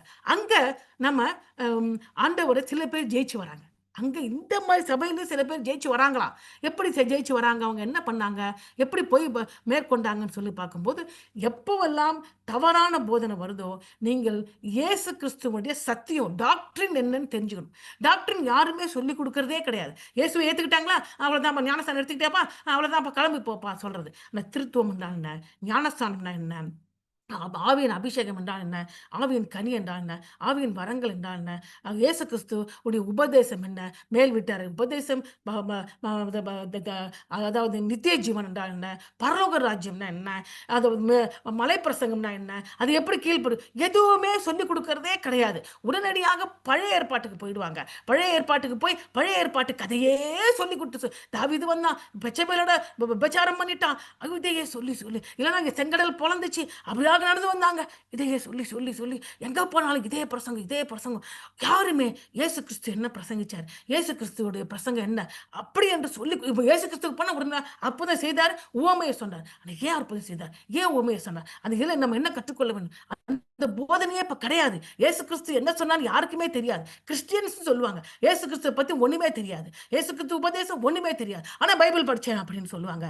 அதுதான் தவறு. அந்த ஒரு புதிய ஏற்பாட்டின் அந்த அந்த டாக்டரின் அந்த என்ன சொல்றது, உங்களுக்கு அந்த சத்தியத்தை சொல்லி கொடுத்தீங்கன்னா எவ்வளவு தவறான போதனை வந்தாலும் அசையவே மாட்டாங்க. அதுதான் நம்ம செய்ய வேண்டும். அதை அவங்க படிக்கணும். அவங்க சொல்லிக் குடுக்கணும்னு எதிர்பார்க்கணும். நம்ம தேடி, தேடி அதை தெரிந்து கொள்ள வேண்டும். அப்ப சில பேர் இந்த மாரி தவறான உபதேசம், ஐக்கியம் அப்படிலேருந்து தப்பிச்சுட்டாங்க. எப்படி தப்பிச்சாங்க? அப்படி என்றால், அவங்கள கிறிஸ்துவின் சத்தியத்தின் உண்மையின் மூலமாக உலகின் பொய்களை நாம் மேற்கொள்கிறோம். கிறிஸ்துவோட சத்தியம் என்னன்னு இயேசு கிறிஸ்துவோட 4 அந்த ப வ காஸ்பெல திருப்பி, திருப்பி படிங்க. 4 சுவிசேஷத்த திருப்பி, திருப்பி, திருப்பி, திருப்பி படிச்சு அத புரிஞ்சு கொள்ளுங்க. புரியலன்னா கேளுங்க. கேட்டு தெரியும்போது தவறான போதனைக்கு போமாட்டோம். அப்போ ஜெயம் கொள்கிறவருக்கு என்ன அப்படியாக தவறான போதனையிலிருந்து வந்து அந்த சாத்தானுடைய சிங்காசனத்திலிருந்து ஐக்கியம் கொள்ளாம ஜெயம் எடுத்தவர்களுக்கு என்ன வாக்குத்தத்தம் கொடுக்கப்படுகிறது? ரெவலேஷன் 2:17 ஜெயம் கொள்ளுகிறவன் நான் மறைவான மன்னாவை புசிக்க கொடுத்து அவனுக்கு வெண்மையான குறிக்கல்லையும் அந்த கல்லின் மேல் எழுதப்பட்டது அது பெருகிறவனே அன்றி வேறொரும் அறியக்கூடாததுமாக புதிய நாமத்தை கொடுப்பேன். இது சொல்ல இது ஒண்ணுமே எனக்கு புரியலையே. இது என்ன சொல்லுது?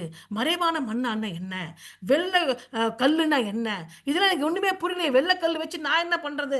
மறைவான மண்ணா வச்சு நான் என்ன பண்றது? இது என்னப்பா சொல்லுது? எ எனக்கு புது பேர குடுப்பாங்கன்னா, முன்னாடி அப்பா, அம்மா வச்ச பேர் கெசெட்ல இருக்கு. இப்ப இது புது பேர வச்சு நான் என்ன பண்றது? எனக்கு ஒண்ணும் புரியலையே. இது பரலோகம் போனா கிடைக்கும். இப்ப எனக்கு என்ன பண்றது? அப்படின்னு நீங்க கேட்கலாம். இத வச்சு எனக்கு என்ன இப்ப பிரச்சனை இல்ல? அப்படின்னு கேட்கலாம். அப்படி என்ன பண்ண வேண்டும் என்றால், மறைவான மன்னாவை புசிக்க கொடுப்பேன் அப்படி என்றால், அனுதினமும் நீங்க மறைவான மன்னாவை புசிக்கலாம். எப்படி நீங்க கேட்கலாம். அதாவது ஒவ்வொரு நாளும் ஆன்மீக வலிமையுடனும் அடையாளத்தை பெறவும் நடைப்பயிற்சி செய்ய வேண்டும். அதாவது ஆண்டவர் என்ன பண்ணுவார் தெரியுமா? மறைவான மன்னான்னா எல்லாருக்கும் அதே பைபிள் தான். இல்லையா? பைபிள்ல புதுசு இருக்கு, அவங்ககிட்ட இருக்கு, என்ட்ட இருக்கு. எல்லாருக்கும் ஒரே பைபிள். அந்த பைபிள் வச்சு என்ன அதே படிக்கிறோம். ஆனா, தேவனோடு அந்த ஒரு உறவு ஐக்கியம் கொண்டவர்களுக்கு, அந்த வேதத்திலே சில வசனத்தின் மூலமாக பெரிய வெளிப்பாட்ட குடுத்துருவார். நீங்க முன்னாடி படிச்சிருக்கலாம். ஆனா அவங்களும் அதான் படிக்கலாம். இப்போ ஒரே நேரத்துல, ஒரே வசனத்த இன்னொரு படமும் நானும் படிப்பேன். இன்னொருத்தன் ஆனா, சிலருக்கு அந்த வசனத்தின் மூலமா அந்த மறைவான சத்தியத்தை அப்படியே வெளிப்படுத்துவார். அது தான் மறைவான மன்னா. அது எல்லாருக்கும் கிடைக்காது. ஆண்டவரோடு அப்படிப்பட்ட ஐக்கிய உறவு கொண்டவர்களுக்கு அந்த மறைவான மன்னா அவர் குடுத்துருவார். யாருக்கு குடுப்பாரு?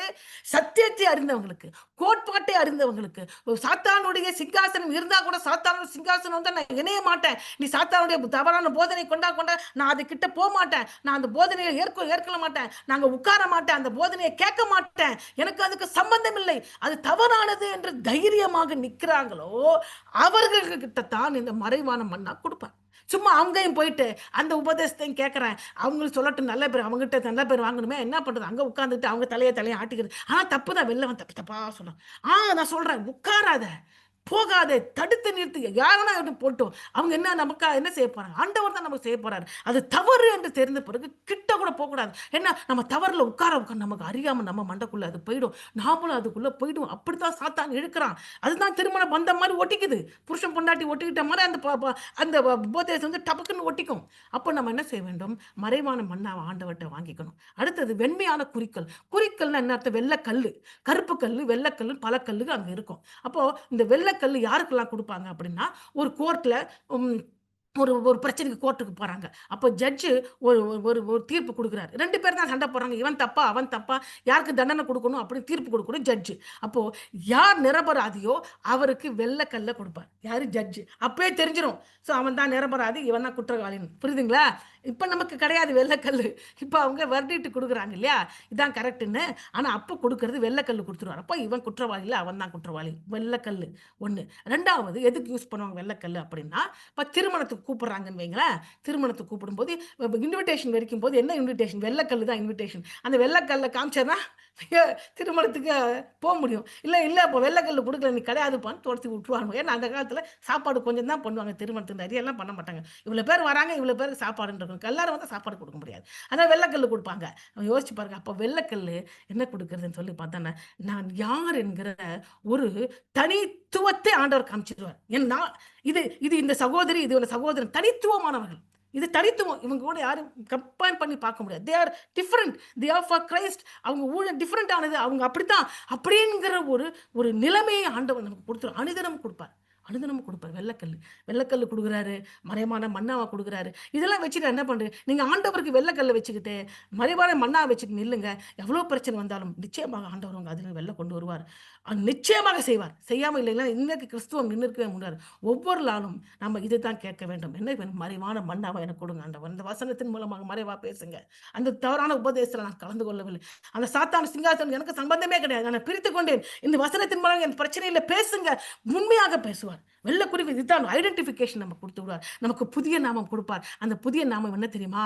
நாம் கடந்து வந்த பாதையோட அந்த நாமம் ஒத்துப்போகும். அது எப்படின்னு எனக்கு தெரியாது. பரலோகத்துக்கு போய் பாருங்க. ஆண்டவர் உங்ககிட்ட பேசலாம். அந்த புதிய நாமத்தின் மூலமாக நீ போற பிரச்சனைக்கு ஏற்ற ஒரு பேர குடுத்து நம்மள ஆண்டவர் வழிநடத்துவார். இதுதான் ஆண்டவர் நமக்கு குடுக்கிற ஜெயம் எடுக்கிற காரியமா இருக்கிறது. ஆமா 4வது சபை என்னன்னு சொன்னா தியத்திரா சபை. தியத்திரா சபைன்னா என்ன அர்த்தம்? வெளிப்படுத்து 2வது அதிகாரம் 18லிருந்து 29 வசனத்தில இருக்கு. அதோட பொருள் என்ன? உழைப்பில் தியாகம் அல்லது துன்பத்தின் வாசனை. தியத்திரா சபை என்ன? துன்பத்தின் வாசனை. துன்பத்தின் வாசனை அது உழைப்பின் தியாகம். உழைப்பின் தியாகம் அப்படி சொல்கிறார்கள். அப்ப ஆவிக்குரிய அர்த்தம் என்னன்னு சொல்லுங்க? அன்பிலும் சேவையிலும் வளரும். ஆனால் ஒழுக்கக்கேடுகளை சகித்துக் கொள்ளும் திருச்சபை. அதுதான் இப்ப பிரச்சனை. இது என்ன பிரச்சனை? உழைப்பில் தியாகம், துன்பத்தின் வாசனை. துன்பத்தின் வாசனைன்னு கொஞ்சம் யோசிச்சு பாருங்க. இப்ப நம்ம ஒருத்தர் லேபர்ன்னு வைங்க. அவர் பயங்கரமா வேலை செய்வார். கல்லு தூக்குவாங்க, மண்ணு தூக்குவாங்க, இடிப்பாங்க. அப்ப அவங்க கிட்ட போனா என்ன வாசனை அடிக்கும்? ம ம் சோ வேர்வை நாத்தம் தான் அடிக்கும். அந்த துன்பத்தின் வாசனை அடிக்கிறது தான் தியத்திரா சபையாம். உழைப்பின் தியாகம் அது.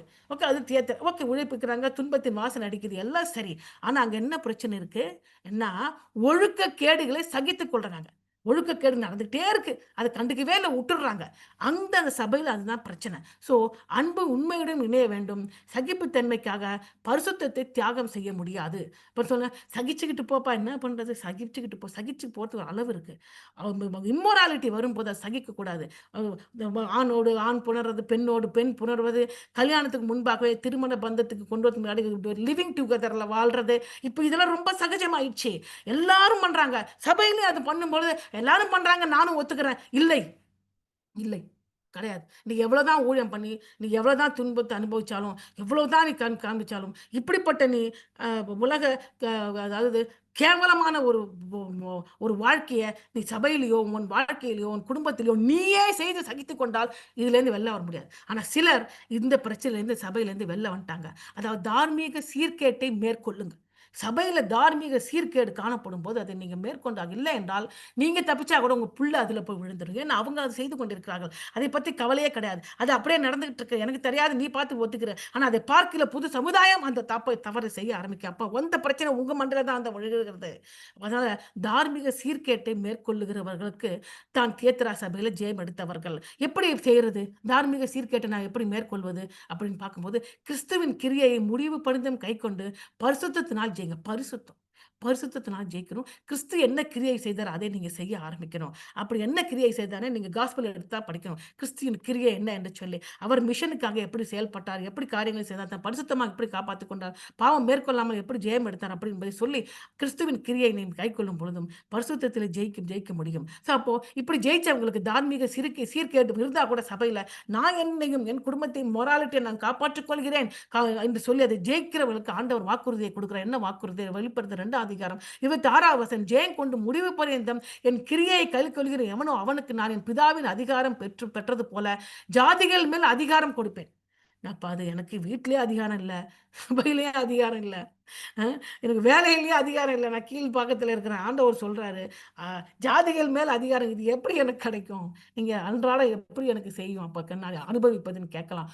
ஒவ்வொரு நாளும் பாவத்தையும், தீமையும் நீங்க வெல்லும் பொழுது, ஜாதிகள் மேல் அதிகாரம் செலுத்துறீங்க. உலகத்தாருக்கு தெரியாது. நீங்க அதிகாரம் செய்துட்டு இருக்கீங்க. எதுனா பாவத்தை வென்றீங்க. தீமை உங்களுக்கு மேல வெல்லுகிறீர்கள். அப்படி வரும்பொழுது என்ன செய்கிறீங்க? உலகத்தை ஜாதிகள் மேல் அதிகாரம் செலுத்திக்கிட்டு தான் இருக்கீங்க. உலகத்தாருக்கு புரியாது. உங்களுக்கு தெரியும். அடுத்தது சர்தை சபை 5வது வெளிப்படுத்தல் 3:1 6. சர்தைன்னா என்ன அர்த்தம்? சிவப்பானவை அல்லது தப்பித்தவர்கள். தப்பிச்சு போயிட்டாங்க. தப்பித்தவர்கள் அல்லது சிவப்பானவை என்று பொருள். அதுக்கு சர்தை என்றால். அதோட ஆவிக்குரிய அர்த்தம் என்ன என்றால், இறந்த தேவாலயம். ஆன்மீக ரீதியில் உயிரற்றது. தப்பித்தார்கள் அப்படின்னா, உயிர் இருக்கிறேன்னு சொல்றாங்க தப்பிச்சுட்டேன்னு. ஆனா அவங்க உயிரோட இல்ல. ஆவிக்குரிய விதமாக உயிரற்று இருக்கிறார். அப்ப என்ன அர்த்தம்னா, வெளியரங்கமா உபதேசம், ஊழியம், வசனம் அப்படி என்று சொல்லி உலக நான் ஆவிக்குரிய வாழ்க்கையில ஆவியோடு இருக்கிறேன், ஆவியோடு உயிரோடு இருக்கிறேன்னு. ஆனா உள்ள ஆண்டவர் சொல்றாரு, "நீ செத்து போயிட்ட." நீ செத்து போயிட்ட அப்படிங்கிறாரு. ஸோ அப்போ விழித்தெழுந்து எஞ்சியதை பலப்படுத்து. உண்மையான ஜீவன் கிறிஸ்துவில் மட்டுமே உள்ளது. அப்போ இந்த இந்த இந்த மாரி செத்துப்போன இடத்துல நீ ஆவிக்குரிய மரணத்தை மேற்கொண்டு ஜெயித்தவர்கள் தான் ஜெயம் எடுத்தவர்கள். ஆவிக்குரிய மரணத்தை எப்படி மேற்கொள்வது அப்படின்னு நீங்க கேட்கலாம். ஆவிக்குரிய மரணத்தை மேற்கொள்வது அப்படின்னு சொல்லி பாக்கும்போது, ஆவியிலே அது தமிழ்ல டிரான்ஸ்லேட் பண்ணல. இது ஆவியிலே overcome by being spiritually alive through Christ. ஆவியிலே நீங்கள் உயிரோடு இருப்பது. சரி, நீங்க கேட்கலாம், நான் எப்படி ஆவியில உயிரோட இருக்கேன் இல்லன்னு உங்களுக்கு எப்படி தெரியும்? உங்களுக்கே எப்படி நீங்க கண்டுபிடிப்பீங்க ஆவியோட உயிரோட இருக்கீங்களா இல்லையான்னு? ஆவியில நீங்க உயிரோடு இருக்கீங்களா இல்லையா எப்படி தெரியும் தெரியுமா? நீங்க ஒரு தப்பு செய்யும்போது ஆவியானவர் கட்டாயமா சுட்டி காட்டுவார். அப்படி உங்களுக்கு சுட்டி காட்டலாம் நீங்க ஆவியில இல்ல. கட்டாயம் நம்ம தப்பு செய்றோம். செய்யும்போது இது தப்பு, இது தவறு. நீங்க பைபிள் வாசிக்கும்போது அன்னைக்கு இந்த தப்பு நீ இந்த இந்த இந்த இந்த தப்ப நீ செய்த. அப்படி என்பது அப்படியே அப்படியே இருபுறம் கருக்குள்ள பட்டய மாரி அப்படியே குத்து குத்துன்னு குத்தும். நம்ம அத கன்ஃபஸ் பண்ணி ஆண்டவரே இந்த தப்பு நான் செய்ய மாட்டேன்னு இல்லாத வரைக்கும் நம்மள அது படாத படுத்தி விடும். ஆவியானவர் நம்மள விட்டவே மாட்டாரு. அதுவும் உங்க ஆவியானவரை நீங்க துக்கப்படுத்தாம நடத்தும்போது ஆவியில இருக்கீங்க அப்படின்னு அர்த்தம். அதே மாரி வசனத்தின் மூலமாக ஆண்டவர் ஆவியானவர் பல பல காரியங்களை வெளிப்படுத்துறாரா? சிந்திச்சு பாருங்க. அதே டயத்துல பெரிய பிரச்சனையின் நடுவில கூட உங்களுக்கு உலகம் தர முடியாத சமாதானம் நீங்க பெற்றுக்கொள்கிறீங்கன்னா, நீங்க ஆவியில உண்மையா இருக்கீங்கன்னு அர்த்தம். ஆவியில உயிரோட இருக்கீங்கன்னு அர்த்தம். இல்ல பிரச்சனை வந்த உடனே சமாதானம் இழந்து போய் ஓன்னு கத்தி, கதறி, அத பண்ணி, இதா பண்ணி, என்னென்னமோ டாம் பண்ணி, வீட்ல சமாதானத்த கெடுத்து, உங்க சமாதானம் கெட்டு, சண்ட போட்டு, பைபிள எடுத்து ஜெபிக்கிறத விட்டு மிச்சம் எல்லா மாம்ச காரியங்கள செஞ்சீங்கன்னா, நீங்க ஆவியில உயிரோட இல்லன்னு அர்த்தம். நீங்க எவ்வளவு தான் வெளியில பிரசங்கித்தாலும், இந்த பிரச்சனைய ஹேண்டில் பண்ண தெரியாம, நீங்க டாம் பண்ணீங்கன்னா, நீங்க ஆவியில உயிரோட இல்ல. உடனே நீங்க சிந்திச்சு நான் ஆவியில உயிரோட இல்ல ஆண்டவரே, நான் செத்து போயிருக்கிறேன். ஆவியானவரே நான் உயிர் பெற வேணும். ஆவியானவரே என்ன வழிநடத்துங்க. எனக்கு சமாதானத்தை தாருங்க. ஆவியோட உண்மையோட இருக்கீங்களா? இதெல்லாம் தான் உங்களுக்கு காண்பிக்குது. ஸோ ஆவியின் மரணத்தை மேற்கொண்டாங்கள்ல சில பேர். அவங்களுக்கு என்ன வாக்குத்தத்தம் பண்றாங்கன்னு சொல்லி என்றால், அவங்களுக்கு குடுக்கப்படுகிற வாக்குத்தத்தம் என்ன என்று சொல்லி பார்க்கும்போது மன்னித்துக் கொள்ளுங்கள். அ வ வ அதாவது வெளிப்படுத்தல் 3ஆம் அதிகாரம் 5ஆம் வசனத்துல என்ன சொல்றாங்க? வெண் உடையை குடுப்பேன். என்ன குடுப்பாரா? வெள்ள உடையை தரிப்பிக்க குடுப்பேன். நீங்க சொல்ல வெள்ள உடைய நான் போய் மார்க்கெட்ல வாங்கி போட்டுப்பேன். அதனால அப்ப வெள்ள உடை. வெள்ள உடை எதை குறிப்பிடுகிறது? நீதியை குறிப்பிடுகிறது. அப்ப நான் சொன்னேன், நான் நாள் ஒன்றுக்கு வெள்ள ட்ரெஸ் போட்டுக்கிட்டு எப்படி வாழ்றது? அப்படின்னு கேட்பீங்க. உங்களை பாவத்தினால் கரைபடாம வச்சுக்கங்க. ஏதாவது பாவம் செஞ்சுட்டீங்கன்னா என்ன அர்த்தம் தெரியுமா? உங்க ட்ரெஸ் அழுக்காயிடுச்சுன்னு அர்த்தம். நீதி என்கிற ட்ரெஸ் அழுக்காயிடுச்சுன்னு அர்த்தம். உடனே இயேசுவின் ரத்தத்தால கொண்டு அத கழுவி அந்த ட்ரெஸ்ஸ சுத்தம் பண்ணிக்கங்க. அப்ப இருந்துச்சுன்னா, நீங்க ஆவிக்குரிய மரணத்திலிருந்து ஜெயிச்சிட்டீங்கன்னு அர்த்தம். அது நாள் ஒன்றுக்கு செய்யுங்க. அடுத்த சபை சொல்லி பார்க்கும்போது பிலதெல்பியா சபை. அடுத்த சபை என்ன சபை? பிலதெல்பியா. பிலதெல்பியா 6வது சபை என்றால் சகோதர அன்பு என்று பெயர். என்ன அன்பு? சகோதர அன்பு. நல்ல அன்பா இருக்காங்க அந்த சபையில. ஆனா, அந்த சபையில என்ன பிரச்சனை அப்டின்னா, கொஞ்சம் தான் பலம் இருக்கு. எல்லாரும் வீக்கா இருக்காங்க. ஒண்ணும் பணத்துல வீக்கா இருக்காங்க, ஹெல்த்ல வீக்கா இருக்காங்க, குடும்ப பிரச்சனையில வீக்கா இருக்காங்க. எங்க பார்த்தாலும் ஒரே வீக்கா தான் இருக்கிறாங்க. ஆனா, அவங்க விசுவாசத்துல ஸ்ட்ராங்கா இருக்காங்க. எல்லாமே ஆனா வீக் எல்லாத்துலயும் வீக்கா இருக்கோம். அப்படி இருக்காங்க. அப்போ என்ன செய்றது அப்படின்னு பார்க்கணும். தேவ வல்லமையை விட விசுவாசத்தை மதிக்கிறார்கள். அதாவது விடாமுயற்சி நித்திய வெகுமதி தருகிறது. என்ன செய்ய வேண்டும்? ஆனால் பெரிய விடாமுயற்சி கொண்ட ஒரு விசுவாசம் தான் தேவாலயம். கிறிஸ்து அவர்களுக்கு முன்பாக ஒரு திறந்த கதவை வைக்கிறார். இந்த கொஞ்சம் வல்லமை இருக்கும்போது அங்க விசுவாசத்துல பலப்பட்டிருக்கிறாங்க. அப்ப ஆனா அங்க என்ன பிரச்சனை அப்படின்னு சொல்லி பார்க்கும்போது, அ அதாவது பலவீனத்தை மேற்கொள்ள வேண்டும். இப்ப அவங்க பலவீனமா இருக்காங்க. ஹெல்த் சரியில்ல. பண பிரச்சனை இருக்கு. எல்லா பிரச்சனையும் இருக்கு. அதனால பலவீனமா இருக்காங்க அந்த சபை. ஆனா அந்த பலவீனத்தையும் சில பேர் ஜெயிச்சுட்டாங்களாம். அந்த பலவீனத்த சில பேர் ஜெயம் எடுத்துட்டாங்களாம். அவங்களுக்கு என்ன வாக்குறுதி குடுக்குறாங்க? வெளிப்படுத்தல் 3ஆம் அதிகாரம் 12ஆம் வசனம். அவங்க என்ன சொல்றாங்க? ஜெயம் எடுத்தவன் எவனோ அவனை என் என் ஆலயத்தில் தூணாக்குவேன். இங்கிலீஷ்ல இருக்கு. தமிழ்ல நான் சொல்றேன். ஆலயத்தில தூணாக்கிட்டாங்க. தூண் என்ன பண்ணும்? தூண் தான் ஒரு ஒரு முழு பாரத்த தாங்கிறது தூண் தான். தூண் விழுந்துச்சுன்னா, முழு பில்டிங்கே விழுந்துரும் இல்லையா? ஸோ நீங்க இப்ப எங்க தூண் இருக்குன்னு. நீங்க கட்டுற பில்டிங்ல நிஜமா தூண் இருக்கு. உங்களுக்கு தெரியாது. ஒரு ஓரத்துல அந்த தூண் வச்சிருக்காங்க. நம்ம வச்சிருக்கிற இந்த செவுரெல்லாம் ஒரு பலமும் இல்ல. அந்த தூண் தான் எல்லாத்தையும் பிடிச்சிட்டு இருக்கு. அந்த தூண் விழுந்துட்டா அ பில்டிங் விழுந்துரும். ஆண்டவர் என்ன சொல்றாரு? "நீ சொல்ற எனக்கு உடம்பு சரியில்ல. நான் வீக்கு. என் கை கால்ல பலம் இல்ல. நான் வீக்கு. எனக்கு கை கால்ல காசு இல்ல. நான் அந்த காசு விஷயத்துல வீக்கு. நான் வீக்கு, வீக்கு, வீக்கு. இதெல்லாம் வீக்கு, இதெல்லாம் வீக்கு. இதெல்லாம் வீக்கு தான். ஆனாலும் நான் உன்ன இந்த பலவீனத்தை மேற்கொண்டு ஜெயிச்சின்னா, உனக்கு சபையில உன்னை என்ன பண்ணுவேன், நான் தூணாக்கிடுவேன். சபையில நான் எப்படி தூணாக்க முடியும் அப்படி என்றால், ஒவ்வொரு நாளும் மற்றவர்களுடைய விசுவாசத்தை பலப்படுத்தும் நம்பகமான ஊழியத்தை செய்யணும். உங்ககிட்ட நீங்களும் பலவீனமா இருக்க, ஏன்னா கஷ்டம்னு வர்றாங்க, அவங்ககிட்ட விசுவாச வார்த்தையை சொல்லி பலப்படுத்து. ஏன்னா நீங்க அந்த பலத்துல தான் ஓடுறீங்க. ஸோ அதே பலத்தை அவங்களுக்கு கொடுக்க வேண்டும். எனக்கு இந்த பிரச்சனை தான் வந்துச்சுமா, நான் இந்த பிரச்சனை தான் இன்னும் கூட இருக்கிறேன், ஆனாலும் நான் விசுவாசத்தில் பலப்படு இந்த வசனத்தை பிடிச்சிட்டு இருக்கிறேன். அதே மாதிரி இந்த வசனத்தை நீ பிடிச்சி பலப்படு, ஆண்டவர் உன்னை காப்பாற்றுவார் என்று சொல்லி விசுவாசத்திலே பலப்படுத்துவது, விசுவாசத்தில் அப்படி தடுமாறுறது கிடையாது. இதன் செய்வதன் மூலமாக நாங்கள் பலவீனத்தை மேற்கொள்ள முடியும் அப்படின்ட்டு ஆண்டவர் சொல்றாரு. அப்ப அப்படி பலவீனத்தை மேற்கொள்ளும் போது நம்ம சபையின் தூணாக்குகிறார். அடுத்தது பிலதெல்பியா, அடுத்த சபை லவோதிசியா, கடைசி சபை. அந்த சபை மிகுந்த மோசமான சபை. அது மக்கள் ஆட்சி செய்கிற சபை. லவோதிக்கேயர் என்ன அர்த்தம்? பொருள், அதாவது பரிசுத்த ஆவியானவர் ஆட்சி செய்யல, மக்கள் தான் அதை ஆட்சி செய்யணும். நான் சொல்றது தான் நடக்கும், நான் சொல்றவங்க தான் அங்க வரணும், நாங்க சொல்றவங்க தான் அப்படி போகணும் அப்படி என்று சொல்லி மக்கள் ஆட்சி செய்யறாங்க. ஆவியானவருக்கு இடமே இல்லை. ஆனா சொல்றது ஆவியானவர், அங்க அவர் கிடையவே கிடையாது, இவங்க ஆட்சி பண்றாங்க. அப்போ இந்த சபை எப்படி இருக்கு பார்க்கும்போது, மந்தமான ஒரு ஆலயம். பொருள் விஷயத்தில் நல்ல காசு சூப்பரா இருக்கு எல்லார்கிட்டையும், ஆனால் ஆவியின் விஷயத்தில் ஏழைகள். முதல்ல என்ன சொன்ன சபை, உங்களுக்கு முன்னாடி போன சபை லவோதிக்கேயா, பிலதெல்பியா சபையில் காசு இல்லை, எங்களுக்கு சுகம் இல்லை, எங்களுக்கு பிரச்சனை இருக்குது, இதெல்லாம் வீக்கு. அப்படி வீக்காக இருந்தால் கூட அவங்க விசுவாசத்தினால பலவீனமாக இருக்கிறவங்க பலப்படுத்துகிறாங்க விசுவாசத்தில், அவங்க சபைக்கு தூளாகிறாங்க. இங்கே பார்த்தீங்கன்னா எல்லார்ட்டையும் காசு பொருள் நல்ல ஹெல்த் நல்லா சூப்பராக இருக்குது, ஆனால் அவங்க வெளியரங்கமாக பணக்காரங்க, ஆவியின் விஷயத்தில் ஏழைகள். அப்போது இது என்னை குடிக்கிறதுன்னு, எனக்கு இருக்கிறது போரும் என்கிற தன்னிறைவு ஆன்மீக்குரிய குருட்டுத்தனத்தை கொடுக்கிறது.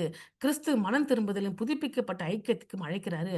அப்படியாக ஜெயம் கொண்டவர்களுக்கு ஆண்டவர் கொடுக்கிற வாக்கு தத்தம் என்ன அப்படின்னு சொல்லி பார்க்கும்போது, அப்படி இப்படியாக அம், அஹ், அந்த அந்த ஆவிக்குரிய என்ன சொன்னோம் உங்களுக்கு, அதாவது மந்தமான அப்படிப்பட்டவங்க என்ன சொல்றாங்க, ஆவியிலே அனலும் இல்லாமல் குளிரும் இல்லாமல் இருக்கவனை வாந்தி பண்ணி போடுவேன் அப்படி என்று சொல்கிறார். அப்போ ஆவிக்குரிய குருட்டுத்தனத்திலிருந்து வெளியில வந்தவங்களுக்கு எப்படி வெளியில வர முடியும் அப்படின்னா, ஆவிக்குரிய மந்த நிலைமை என்றால் உலக சார்ந்த ஒரு வாழ்க்கை, வேர்ல்ட்லினஸ். அது எப்படி வெளில வர முடியும்னா, ஆவிக்குரிய வாழ்க்கையில ஒரு ஜீல், ஒரு வைராக்கியம்.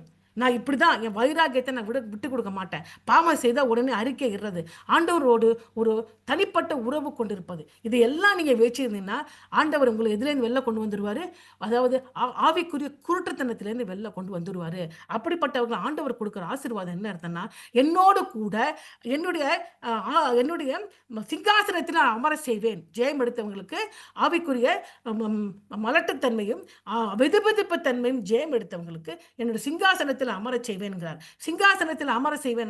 நாம இப்ப எப்படி இயேசு சிங்காசனத்தில் உட்கார முடியும் என்றால், ஒவ்வொரு நாளும் கிறிஸ்துவனுடைய வெற்றியை நான் பெற்ற வெற்றி என்றும், கிறிஸ்துவன் அதிகாரத்திலே என்னுடைய அதிகாரம் என்று நீங்க செயல்படுங்க. ஒவ்வொரு நாளும் இயேசு சிலுவையிலே பாவத்தை ஜெயித்து விட்டால் நான் பாவத்தை ஜெயிக்கிறேன். இயேசு சிலுவையிலே மரணத்தை ஜெயித்து விட்டால் எனக்கு இரண்டாம் மரணம் இல்லை. இயேசு சிலுவையிலே பிசாசை ஜெயித்து விட்டால் எனக்கு நாள் ஒன்றுக்கு வருகிற ஆவிக்குரிய போராட்டத்தில் நான் தேவனை கொண்டு ஜெயம் எடுப்பேன். இப்படி நீங்க கிறிஸ்துவின் அதிகாரத்தையும் அவருடைய ஜெயத்தையும் நீங்கள் உங்களுடைய வாழ்க்கையில செயல்படுத்தும் போது, நீங்க கிறிஸ்துவோடு கூட சிலுவையில சிங்காசனத்தில் அமர்ந்து கொள்கிறீர்கள். இதுதான் ஆண்டவர் சொல்றார். இவ்வளவுதான். இப்படி நீங்க செய்யும் போது நிச்சயமாக உலகத்தை ஜெயம் எடுப்பீர்கள். சோ ஜெயம் கொள்ளுதல் என்பது மனித பலத்தை பற்றியது அல்ல, ஆனால் கிறிஸ்துவின் சமாதானத்திலும் விசுவாசத்தின் மூலமாக வெற்றியின் வாழ்க்கை வருகிறது. கடைசியான வார்த்தை நம்ம கடந்து போவோம். யோவான் 1:5-7. தேவனால் பிறப்பதெல்லாம் உலகத்தை ஜெயிக்கும். நம்முடைய விசுவாசமே உலகத்தை ஜெயிக்கிற ஜெயம். இயேசுவானவர் தேவனுடைய குமாரன் என்று விசுவாசிக்கிறவன் அன்றி உலகத்தை ஜெயித்தவன் யார்?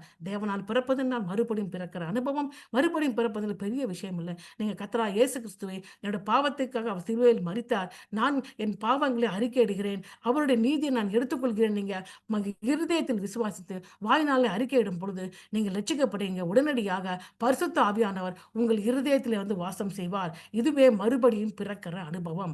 அது எதனால் வருகிறது? விசுவாசத்தால் வருகிறது. எதை விசுவாசிக்கிறீர்கள்? தேவனுடைய இயேசுவே தேவனுடைய குமாரன் என்று விசுவாசிக்கிறீர்கள். நீங்கள் மறுபடியும் பிறக்கிற அனுபவம் வந்த உடனே அந்த விசுவாச விசுவாசத்தினால் நம்ம கொடுக்கப்பட்ட அத்தனை போதனைகளை கைக்கொள்ளும் பொழுது உலகத்தை நிச்சயமாக நீங்க ஜெயிக்கிறீங்க. ஆமென். கலந்து கொண்ட அனைவருக்கும் நன்றி. இன்று நம்ம பார்த்த பகுதி ஜெயிப்பவர்களாக இருப்பது எப்படி? யோவான் 6:33 உலகின் பிரச்சனை, ஆனால் கிறிஸ்துவில் சமாதானம். இதை எப்படி ஜெயிக்க முடியும்? 3 காரியத்தைக் கொண்டு இயேசு தம் சீஷர்கள் சொன்ன இறுதி வார்த்தைகளை கேட்டு அதை கைக்கொள்வதன் மூலமாக, 2வது கிறிஸ்து இயேசுவுக்குள் அந்த சமாதானத்தை பெற்றுக்கொள்வதன் மூலமாக, 3வது நான் இதையெல்லாம் செய்யும் பொழுது நிச்சயமாக கிறிஸ்து ஜெயித்தாரு. நான் ஜெயிப்பேன் என்று சொல்லி ஜெயம் எடுக்க முடியும். கர்த்தர் தாமே இந்த செய்தியை ஆசீர்வதிப்பாராக. கலந்து கொண்ட அனைவருக்கும் நன்றி. கர்த்தர் உங்களை ஆசீர்வதிப்பாராக. ஆமென்.